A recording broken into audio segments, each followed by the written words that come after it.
Ezekiel 33:3. Welcome everyone to, it's not Wednesday Bible studies today, it's actually Thursday Bible studies. We're going to be covering Genesis chapters 42 to 47 today. So first we're going to do a review from the study last week, and then we'll do an overview of Genesis chapters 42 to 47. If there's any questions from the study, we'll take those, and then we'll assign the reading for next week. So we'll start off first with the review from the last study. In our last study, we were taking a look at the lineages, specifically focusing on Esau and the Edomites. Esau's lineage was listed in those first couple chapters. Esau is also Edom. They're the same. Edom means red. We took a look at the lineage of Esau. We looked at Genesis 26 and 28 and 36 and did a comparison. And we noticed that it was kind of difficult to figure out how many wives Esau actually had. There were some differences in regards to who was listed as his wives, because we have the daughter of Elon is Basmath in Genesis 26-28, but in Genesis 36 it's Ada. And then we have the daughter of Ishmael as Mahalath, and then we see in Genesis 36, again, we have Basmath. So interesting lineage to look at. It's a difficult one to kind of figure out. We lowered it down actually though, and we thought that we actually lowered it down to either Esau having 6 wives or Esau having 4 wives. There was a subscriber actually on the YouTube channel that was taking a look into the content, and they noticed when they were looking up the name Oholibamah, they noticed that the father was a Horite. And so at least we can say that it's impossible for Judith and Oholibamah to be the same person. So what you find out actually is Zibeon is a Horite. So this name that says Hivites, I actually did some reading and I found out that Hivites was supposed to be a mistranslation. It's supposed to be Horites.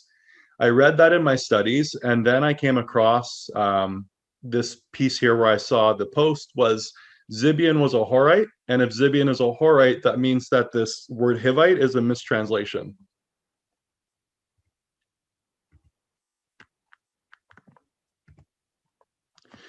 We look at Joseph, and Joseph was the youngest. Joseph was the favorite of his father, being the youngest. His father gave him a coat of many colors, and his brothers were very jealous of him.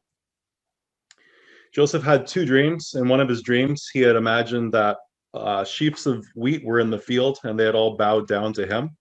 And his brothers had questioned whether or not he thought that they were, he was basically stating that he was going to be above them, like their ruler. He had a second dream. His second dream, it was quite similar to the first dream, except this time it was the sun, the moon, and the stars that were bowing down to him. So it's the sun and the moon, and specifically 11 stars. We see Jacob sends Joseph to Shechem. So he sent them up to go check on the brothers. They were with the cattle in the field. And while he went up there, the brothers saw him coming and they threw him into a pit. They were deciding whether they were going to kill him or whether they were going to leave him in the pit. And then eventually it was decided that they were going to sell him. So he was sold to the Ishmaelites. It was Judah who came up with this idea. They didn't want to have the blood of their brother on their hands. So instead they sold him into slavery.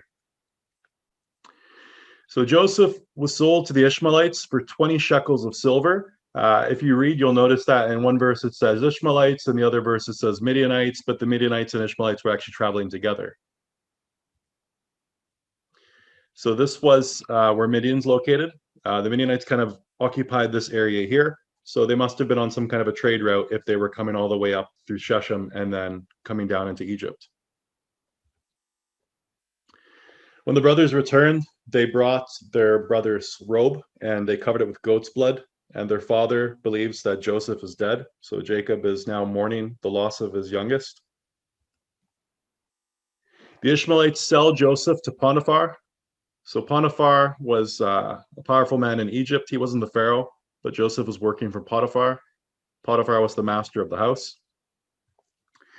Joseph eventually becomes overseer of all of Potiphar's house and possessions because Potiphar recognized that the Lord was with Joseph. Potiphar's wife tries to seduce Joseph and tears his shirt and then lies to Potiphar, accusing Joseph of trying to lay with her. And then Joseph is placed into prison.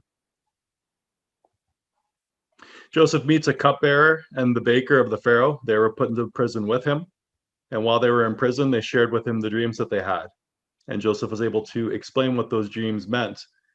With the cupbearer was returned to his previous position. And with the baker had made a cake for the Pharaoh, and then he was beheaded. And so Joseph was able to interpret both of those dreams. Then Pharaoh had dreams, and he asked all of his wise men to come and try to interpret the dreams, and none of them were able to do so. There were 7 cows that were fat and 7 cows that were very skinny that came out of the Nile. The skinny cows ate the fatter cows. And then in his second dream, something very similar happened, except this time with ears of corn. So Pharaoh calls his wise men to interpret the dream. None of them are able to do so. The cupbearer remembers Joseph and tells the Pharaoh. And so now Joseph comes before the Pharaoh and then interprets the dreams of the Pharaoh. So he is the only one in Egypt that is able to interpret the Pharaoh's dreams. The Pharaoh puts Joseph in charge of all the resources in Egypt because Joseph explains that there was a famine coming to Egypt, not just Egypt, but all across the land. And so Joseph gives some recommendations in regards to how he could handle the famine by basically taking the years of plenty and storing those away. And then when the famine came, they could basically take grain from their seed houses. Joseph marries Asnath, a daughter of Potiphar, priest of On, and has Manasseh and Ephraim. So now Joseph has 2 children of his own. So he's married an Egyptian woman. It's very important to point out she was a priest of On, and On is the city of Heliopolis, and Heliopolis had a sun god that was worshipped called Ra. So this was where solar worship was occurring. We're now going to start our overview of Genesis chapters 42 to 47. Starting with Genesis chapter 42. Jacob sends his sons to Egypt to buy grain. So now we have a famine in the land. The famine isn't just in Egypt. The famine is also in the land of Canaan. It's believed the famine at this time was all over the known world at this time, which was Mesopotamia. And so Jacob sends his sons to go to Egypt to buy grain from the Egyptians because he had overheard that the Egyptians had grain. In Genesis 42, 3-4, then 10 of Joseph's brothers went down to buy grain from Egypt. But Jacob did not send Benjamin, Joseph's brother, with the others because he was afraid that harm might come to him. So Jacob already lost his youngest son, or second youngest son, Joseph. That was his favorite. And he didn't want to lose Benjamin as well. So these 2 children actually came from the same wife. And he was afraid that he was going to lose the love of his life's children. So Rachel, his wife, Benjamin and Joseph were her 2 children. She had them fairly late. And so these children were very important to Jacob. If we take a look, the 10 that went, so if we go through the bloodline of Abraham, down through Isaac, and then Jacob, if we take a look, here are the 10. Reuben, Simeon, Levi, Judah, Issachar, Zebulun, Dinah, Dan, Naphtali, Gad, Asher. These are the ones that went to Egypt. Joseph was believed to be dead. And then Benjamin was left behind. Once they reach Egypt, Joseph's brothers bow to him as they come to gather grain. Now, this should stand out because, of course, we saw earlier in the Bible, Joseph had a dream, and the dream was that there was going to be chiefs that would all bow down to him. So there were 11 chiefs that bowed down to Joseph. Genesis 37, 5-7, this is where we see this. Joseph had a dream, and when he told this to his brothers, they hated him all the more. He said to them, "Listen to this dream I had. We were binding sheaves of grain out in the field. Suddenly my sheaf rose and stood upright while your sheaves gathered around mine and bowed down to it." So you can see here what's happening in Genesis 37 comes to fruition in Genesis 42. Joseph accuses his brothers of being spies. So once they arrive, they come to grab grain, and Joseph, he recognizes them, but he pretends that he doesn't reveal himself, and his brothers don't recognize him. But he calls them out as spies as if they were trying to survey the land and find its weakness. And so the brothers explain to him, no, that they're not spies. They're coming to grab grain because of the famine in the land. and they explain that they are 12 brothers, and there is a father back at home, and there is one brother that is left, the youngest, and then one that is missing. So this explanation doesn't suit Joseph. Joseph still carries on and calls them spies. Joseph wants to see Benjamin, and so at this point, Joseph is requesting that if they're going to prove that they're not spies, they have to validate their story. And to validate their story, they'll have to bring their youngest brother. So Joseph placed his brothers in jail for 3 days. Oops. And then Joseph allows them to return without Simeon. So after 3 days, he releases them from the prison, and then he allows them to go back to the land of Canaan, except without Simeon. So basically, Simeon was the failsafe to make sure that they returned with Benjamin. Genesis 42:25-28 reads, Then Joseph gave orders to fill their bags with grain, to return each man silver to his sack, and give them provisions for their journey. This order was carried out, and they loaded grain on their donkeys and departed. At the place where they lodged for the night, one of them opened his sack to get feed for his donkey, and he saw the silver in the mouth of the sack. My silver has been returned, he said to his brothers. It is here in my sack. Once the brothers returned home, they found out that each of them had their silver returned when they were speaking with their father. Reuben pleads to bring Benjamin to Egypt and to take responsibility for his life, but Jacob is far too distraught. So at this point, they realize that Simeon, he's in slavery, he's in bondage. They're eventually going to have to go back to Egypt to grab more grain. Plus, they have the silver that they shouldn't have because the silver was supposed to pay for the grain. So they have the property of what is supposed to be the taskmasters who's assigning or who's giving out this grain. And they've also lost their brother Simeon. And so at this point, Reuben, who's the oldest, he's trying to take responsibility, and he's asking for Benjamin and basically the safety of Benjamin traveling back and forth between Egypt. But Jacob won't have any of it. Jacob has lost his son Joseph. Now Simeon is gone, and at the moment, we can see that Jacob is just far too distraught to listen to this. And plus, they have the grain at the moment. So in Genesis 42, Jacob hears there is grain in Egypt and sends his sons to buy grain because there is a famine throughout the land. 10 of the brothers went to Egypt without Benjamin because Jacob was afraid harm might fall upon him. Joseph was the governor of the land, and when his brothers arrived, they bowed down to him. So this again is fulfilling what we saw in Genesis 37:7. Joseph recognized his brothers, but dealt with them harshly and accused them of being spies.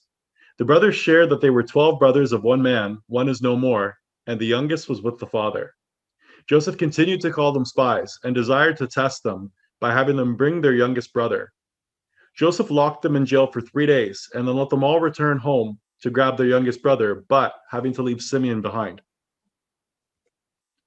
The brothers recognized this havoc was coming upon them because of how they had dealt with their brother Joseph, but still not recognizing it was him standing before them. Joseph ordered each of their bags to be filled with grain, but also the silver they brought with them. And on their return to Canaan, where they stopped to lodge, one of the brothers opened his sack and found the silver had been returned. The brothers tell their father Jacob what happened in Egypt, and they all found that their silver had been returned. Jacob laments over the loss of Joseph, and now Simeon, as Reuben pleads to take responsibility for Benjamin, and offering up the life of his sons if he was to fail. But Jacob is far too distraught to accept his offer. Genesis 43. Judah convinces his father to allow him to take Benjamin to Egypt and offers the lives of his own sons. So Reuben tried first, didn't work. Now Judah's going to take a go at it. He asks his father, and eventually he's able to convince him because keep in mind, now the grain is gone. The famine has continued. They still need grain. So Judah, like Reuben, actually offers up his sons, and then Jacob agrees. And then Jacob sends his sons to Egypt again to buy grain. Once they arrive in Egypt, Joseph orders his servants to bring them into his house and prepare a meal. In Genesis 42:25-28, it reads, But the brothers were frightened that they had been taken to Joseph's house. We have been brought here because of the silver that was returned in our bags for the first time, they said. They intend to overpower us and take us as slaves, along with our donkeys. So they approached Joseph's steward and spoke to him at the entrance to the house. Please, sir, they said, we really did come down here the first time to buy food. But when we came to the place we lodged for the night, we opened our sacks, and behold, each of us found his silver in the mouth of his sack. It was full amount of our silver, and we have brought it back with us. We have brought additional silver with us to buy food. We do not know who put the silver in our sacks. It's fine, said the steward. Do not be afraid. Your God, the God of your father, gave you the treasure that was in your sacks. I received your silver. Then he brought Simeon out to them. When Joseph sees his brother Benjamin with them, he goes into another room to weep. You have to remember that Joseph and Benjamin are brothers from the same mother. They're both the sons of Rachel. So Joseph has a close bond to Benjamin like he doesn't to the other brothers. When they ate, Joseph gave the largest portion to his brother Benjamin. So again, you can see the favoritism here. Benjamin, obviously, growing up and being closer to Joseph, the two of them were the closest within the 12. So the famine was severe. When the grain had been eaten, Jacob told his sons to go back and buy more food, but Judah told him that his brother had to come. Judah convinces his father to give them Benjamin, and Jacob has his son take gifts with them in addition to the double amount of silver. When the brothers arrived back in Egypt with Benjamin, Joseph had his servants take them to his house and prepare a meal. The brothers were afraid of Joseph's plans for them and confessed to the stewards that they had not paid for their grain during the last visit, but the stewards assured them it was fine. When Joseph arrives, his brothers provide him with gifts, and upon seeing Benjamin, Joseph separates from them to weep in another room. When they feasted, the Egyptians sat separate from the Hebrews, and Benjamin's portion was larger than anyone else's. Genesis 44. Genesis 44, 1-2 reads, Then he commanded the steward of the house, fill the men's sacks with food, as much as they can carry, and then put each man's money in the mouth of his sack, and put my cup, the silver cup, in the mouth of the sack of the youngest, with his money for grain. And he did as Joseph told him. So here we have a second situation. This is now the second time they're coming to grab grain. The first time they went to grab grain, as they went back, they noticed that the silver they had brought was in their bags. First one noticed, and then when they got home, all of them noticed. Now this is their second trip. They're picking up grain for the second time. And again, on their way back, here we can see that Joseph is going to put the money back into their sacks again. So now this is the second trip where they actually haven't paid for the grain. But in addition to the silver and the grain that was placed in each man's bag, then we see that Joseph's silver cup is placed in here. We actually see a little bit more description behind the cup, and we find out that it is a silver cup of divination.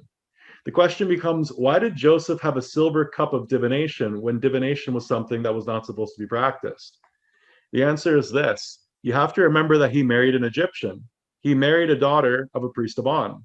And so, of course, if you're marrying the daughter of a priest, you're probably going to have some ceremonial items inside of the household. I don't believe that Joseph was actually practicing divination. You have to remember that he was trying to trick his brothers. His brothers hadn't recognized that he was the one that was providing them with the grain. They just saw him as some random Egyptian.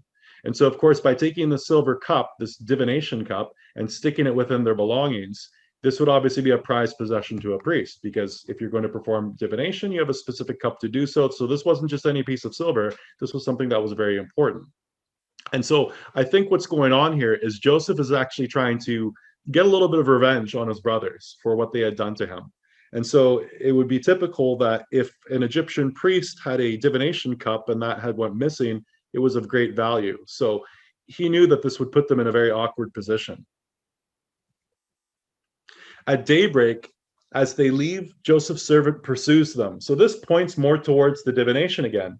Since this is all being orchestrated by Joseph, and since the divination cup is found with their things, this might look to the brothers as if this Egyptian had practiced divination and found out that they had taken his cup. Genesis 44, 10-13 reads, He said, Let it be as you say, he who was found with it, the silver cup, shall be my servant, and the rest of you shall be innocent.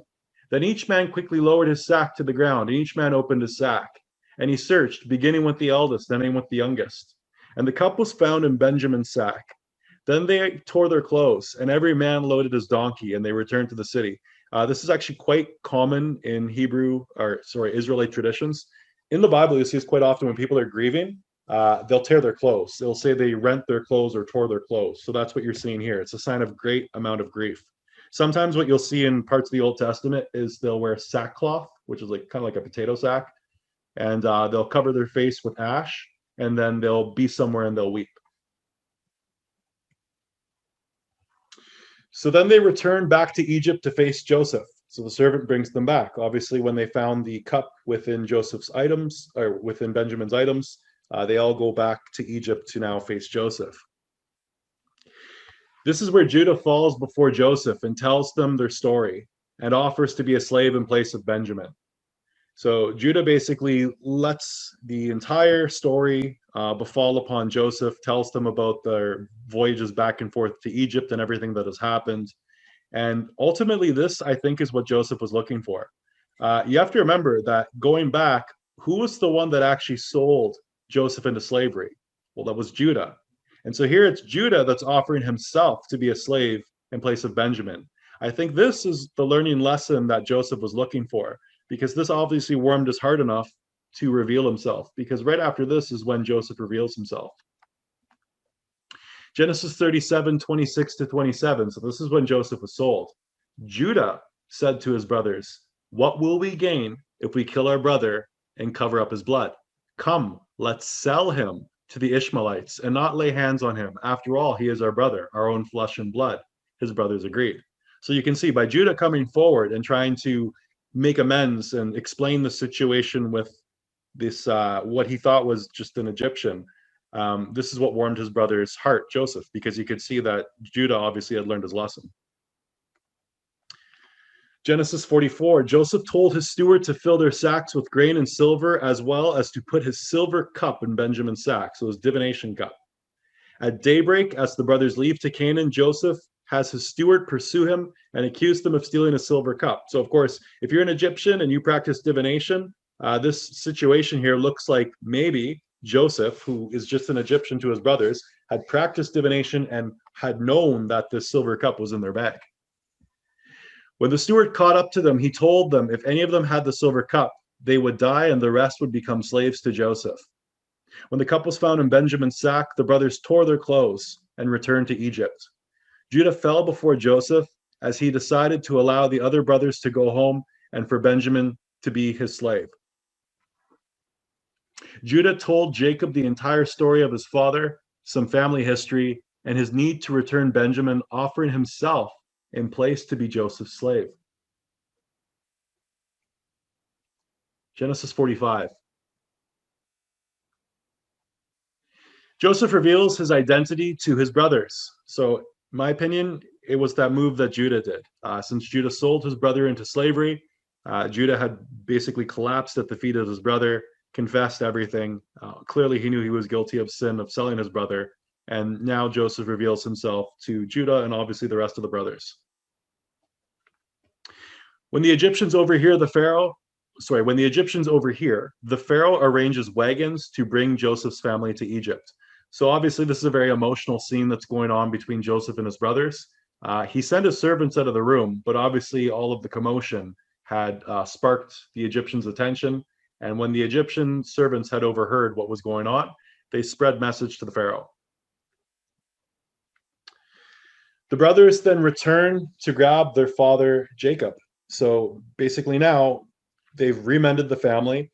Joseph has explained to them that the famine is going to go on for years and that God had basically brought him into Egypt. It wasn't his brothers that brought him here. This was all supposed to happen. This was all done by divine reason. And so this was supposed to continue the bloodline of Jacob and his family, because if they had remained in Canaan, they would have starved to death. And so at this point, we have Joseph that is making preparations to bring the whole family back to Egypt and then live in Egypt until the famine is over. So Joseph sends all of his attendants out of the room as he confesses his identity to his brothers, who still don't recognize him. The Egyptians overhear, and later the Pharaoh and Joseph explains how it was actually God that sent him to Egypt to preserve them during the famine. Joseph tells his brothers to return home and tells his father Jacob that he is the Lord of Egypt and to bring everything to the land of Goshen, as the famine would be another 5 years. Pharaoh instructs Joseph to tell his brothers to live in the best of the land of Egypt and to take wagons with them. Joseph gave his brothers new garments, but to Benjamin 300 shekels of silver and 5 sets of clothes. When the brothers returned to their father and told him the story, his spirit was revived and he desired to see his son before he died. Keep in mind, Jacob is getting very old in years now, and he hadn't seen Joseph in quite a long period of time. And so as soon as his sons came and told him the news that his son Joseph was still alive, his spirit was sparked and he was ready to go. Genesis 46. Jacob leaves with his sons and all their possessions, and they head to Egypt. So now they have got the wagons and some of the provisions that the Pharaoh had provided. And so he's taking his whole family and all of his possessions, just completely leaving Canaan and starting a new life down in Egypt. But Jacob stops in Beersheba to build an altar first. In Genesis 46, 1-4, it reads, So Israel set out with all that was his. And when he reached Beersheba, he offered sacrifices to the God of his father Isaac. And God spoke to Israel in a vision at night and said, Jacob, Jacob. Here I am, he replied. I am God, the God of your father, he said. Do not be afraid to go down to Egypt, for I will make you into a great nation there. I will go down to Egypt with you, and I will surely bring you back again. And Joseph's own hand will close your eyes. So when Jacob is going to pass away, God is telling him, your own son will close your eyes, the son that you haven't seen in years. And so another thing to point out when you read this verse is, see, it says God spoke to Israel in a vision at night. We would call that a dream. Quite often in the Bible, when you see people having visions, visions are actually dreams. When we look at, for example, the oaks of Mamre in Genesis 18, that is not a dream. That is an actual situation where you're seeing Abraham with the Lord and they're sharing a meal. And that was with the two angels. This, however, this is a vision, and the visions in the Bible are typically dreams. Jacob sends Judah ahead to get directions to Goshen. So Judah is a little bit ahead. Goshen, Ramesses, you'll see this name used interchangeably. I believe the land was called the land of Goshen, and then within the land of Goshen, you had Ramesses. When Israel or Jacob traveled to Egypt, he brought 70 family members with him. So you have to remember that Judah's sons, Er and Onan, had died, so he is not bringing them to Egypt, but you can see the rest of the family tree here. And then when they reach Egypt, Jacob is reunited with Joseph. Joseph reports to the Pharaoh that his family has arrived. Obviously, the Pharaoh had given them wagons to bring the family into the land of Goshen. So Joseph goes to make a report that they have arrived. They're now in the land of Goshen. Jacob left and offered sacrifices at Beersheba, and God spoke to Jacob in a vision not to be afraid of going to Egypt, and that he would become a great nation there, and that God would return him from Egypt, as well as Joseph would close his eyes. Jacob left from Beersheba in a wagon with the children, wives, as well as all they acquired in Canaan, and then went to Egypt. And then in Genesis 46, we see a list of Jacob's family that went with him into Egypt, which were 70 in total. Jacob sent Judah ahead to get directions to Goshen from Joseph.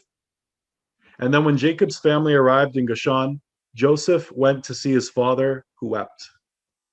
Joseph instructed his family that they would go to see the Pharaoh and tell him that they had arrived, as well as they are to tell the Pharaoh that they are shepherds, since they are detestable to the Egyptians.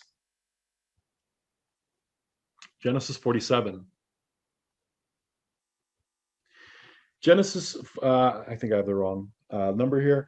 I think it's Genesis. No, it is. No, sorry, we got the right one. It's Genesis 46:33. So this is actually a line from the last chapter that I'm going to explain here in Genesis 47. So it says, when Pharaoh calls you in and asks, what is your occupation? You should answer, your servants have tended livestock from our boyhood on, just as our fathers did. Then you will be allowed to settle in the region of Goshen, for all shepherds are detestable to the Egyptians. So the question is, why were the Hebrew shepherds detestable to the Egyptians? Here's an article. It's called Abomination to the Egyptians by Aaron Pinker. A lot of scholars have tried to figure out what exactly it was that made the Hebrews so detestable to the Egyptians. One of the reasons, which was written in the Targums, if you remember the Targums from Study on the Sabbath, Targums were basically the Greek translations of the Old Testament. Remember that they were living in a Greek empire. A lot of people had forgot how to speak Hebrew, and so a lot of these Old Testament texts were then translated into things called Targums. So this Targum reads, because the cattle that the Egyptians worship, the Hebrew eat. The Egyptians might have seen the Hebrews as hateful. This is what Rashi had written in the Targum. He thought that the Egyptians might see the Hebrews as hateful because while the Egyptians had worshipped cattle, or in some cases they had seen their gods manifest into these different forms, the Hebrews would eat them. So this might be detestable to the Egyptians. So what it says in this article is, indeed, almost all the gods of Egypt had two things in common. They had a counterpart of the opposite sex, and they manifested themselves on earth through the animals. So from this research here, we can see that one of the beliefs of the Egyptians is that their deities had an opposing counterpart, and they also manifested in animals. It says hundreds of birds, crocodiles, snakes, frogs, turtles, cows, cats, etc., were believed to be living images of a particular god and a natural and indestructible part of the environment in which the people lived. So when you think of this, you could think of the golden cow or the golden calf. When the Jews came out of Egypt, or when the Israelites came out of Egypt, Moses, they had went on this exodus, and as they had left and Moses went on the mountain, there was that epic scene where Moses came down with the 10 Commandments, and then he saw them worshiping a golden calf. So this might be more evidence that they picked this up, obviously, from Egypt, as we can see that the Egyptians had worshipped their gods through animals. There's more. It says the enigmatic references in the Bible to abomination to the Egyptians have baffled classical Jewish commentators. Their attempts to find a single cause for all the cases of relevance must be considered a failure. Modern scholarship, despite the vast sources on ancient Egypt, has not come up with specific enough identifications of the abomination to Egypt. So there might have been many reasons why the Egyptians saw the Israelites as abominable. It seems that these abominations originated from various causes, coming from a rather different culture. The Hebrews dressed differently, engaged in different occupations, and sacrificed differently. So that might have been the abomination, just the differences between dress, culture, and sacrifice. These differences led to some distancing between the Hebrews and Egyptians, which the Bible attributed to the abomination of the Egyptians. So we can see that when they were sitting down there having dinner, they weren't having dinner together. The Egyptians sat at one table, and then the Israelites sat at a different table. So if we take a look, the land that they went to in the Bible is recorded as the land of Goshen. And then we also see the word Ramses. Ramses is also known as Avaris. And actually, if you take a look here, the land of Goshen is only a name you find in the Bible. This area was referred to as Avaris or Ramses. So if you're trying to look for this in a history book, you're not going to find the land of Goshen, but you will find these other two names, which is Ramses or Avaris.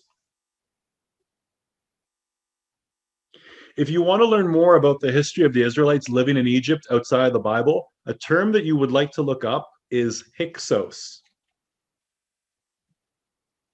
Hyksos, you can find in the Encyclopedia Britannica.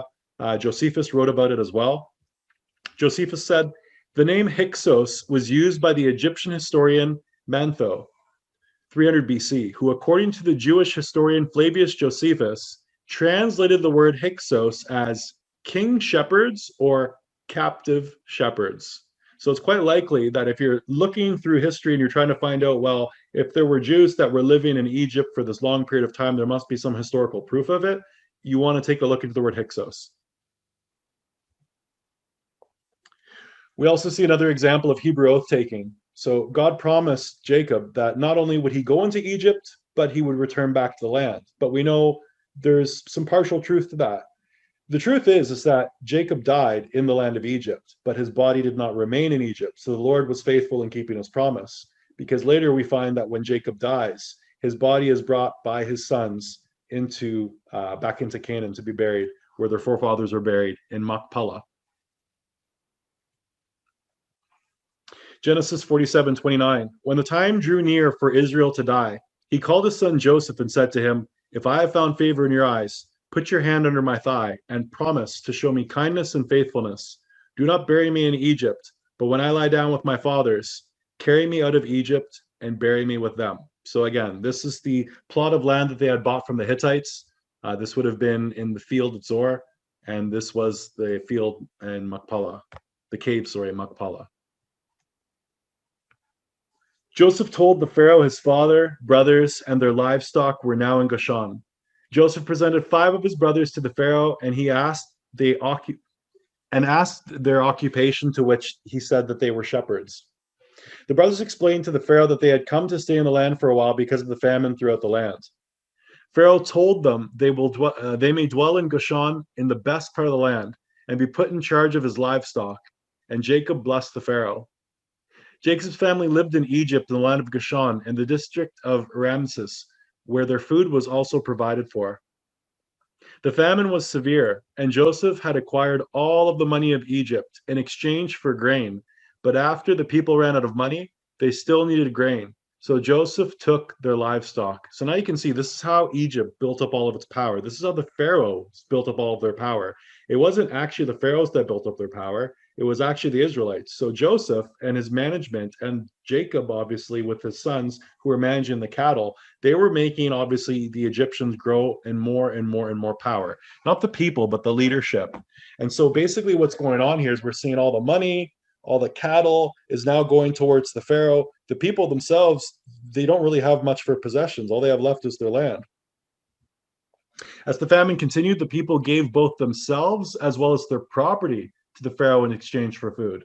So the people knew they were going to die. At that point, it's like, well, what good is my land? What good is my house? Now they're giving up everything to try to keep themselves alive. Joseph acquired all the money in Egypt, as well as the land and cattle for the Pharaoh, except for the priests who were provided food and did not sell their land. So the priests were provided food, so they didn't actually have to sell their land in exchange for food. So the priests actually kept their kept their land. Joseph instituted a rule that since the land and seed was Pharaoh's at harvest, a portion would be his, but 4/5 would be the people.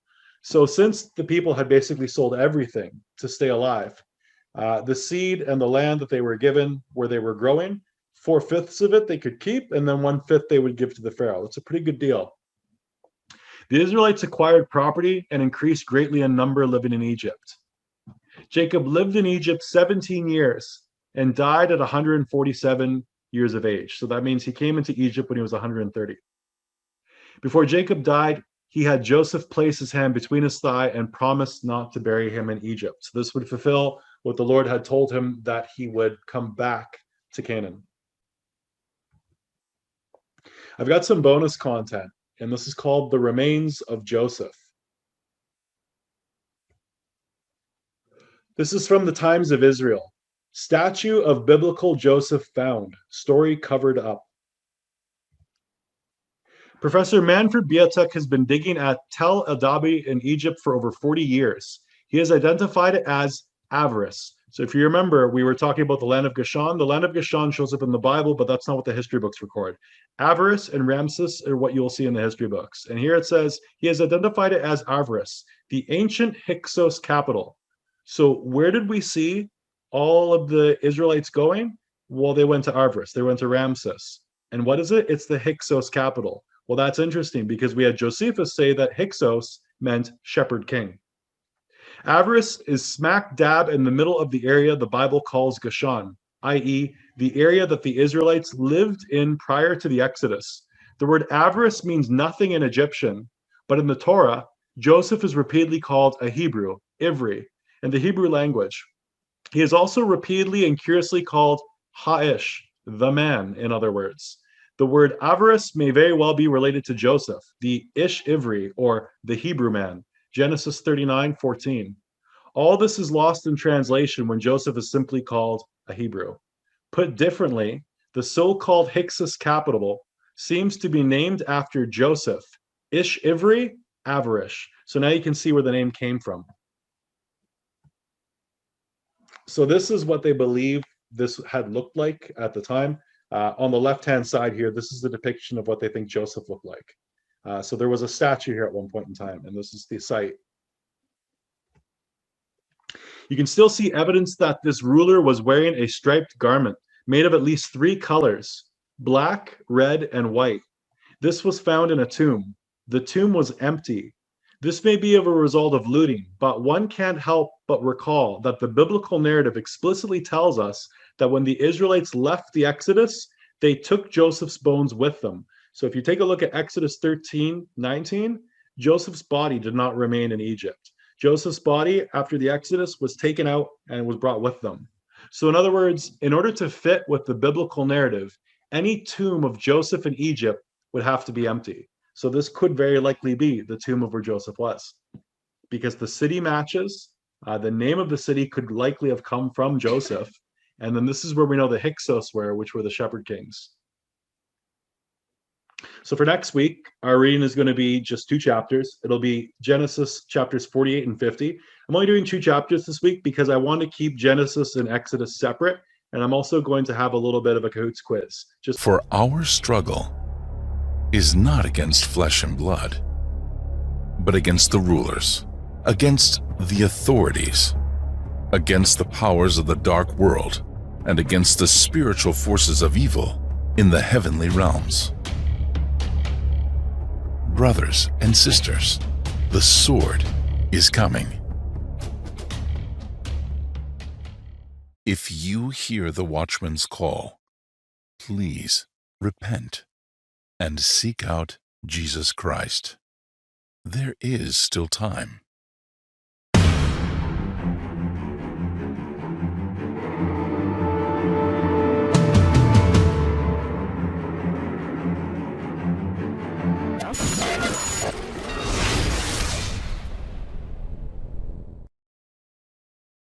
That at the name of Jesus, every knee shall bow.